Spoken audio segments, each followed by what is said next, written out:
ఇప్పుడు నేను మీకు ఒక చిన్న రెవెన్యూ చెప్పుదామని మీ ముందుకు వచ్చినానండి. ఇప్పుడు ఈ వర్షాకాలంలో కాళ్ళు చెడతాయి, కాళ్ళు దురద రావటం, అదే ఏళ్ళండి, ఏళ్ళు చెడటం, దురద రావటం, మంట పుట్టడం అలాంటివి చేస్తుంది కదండి.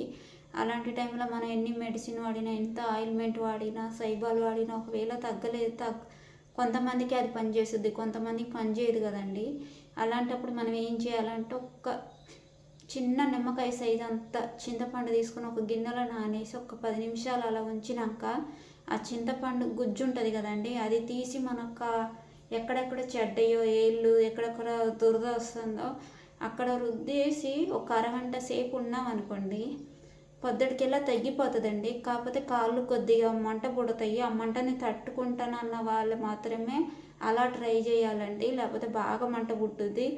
కానీ ఇలా చేసినాం అనుకో మనకి ఎమ్మటే తగ్గకపోయినా కూడా 1 రోజు 2 రోజులలో కాళ్ళు అన్నది దురద అన్నది అలా చెడిపోవటం అన్నది తగ్గిపోతుంది.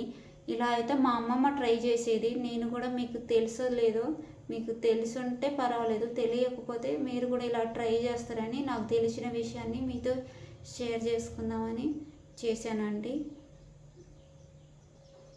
ఆ గుర్జు అన్నది ఆ ఏళ్ళకు అలాగా ఎక్కడెక్కడ చెడ్డాయో ఆ ఏళ్ళకు మాత్రమే అప్లై చేయాలండి. చేసి ఒక అరగంట సేపు ఉంచుకోవాలి. లేదు ఓపిక ఉన్నోళ్ళు మాత్రం, మంటను తట్టుకుంటాం అన్నోళ్ళు మాత్రం నైట్ రాసుకొని పొద్దున్న దాకా ఉంచుకొని కాళ్ళు శుభ్రంగా కడుక్కుంటే ఇంకా మంచిదండి, ఇంకా తొందరగా తగ్గిపోతుంది.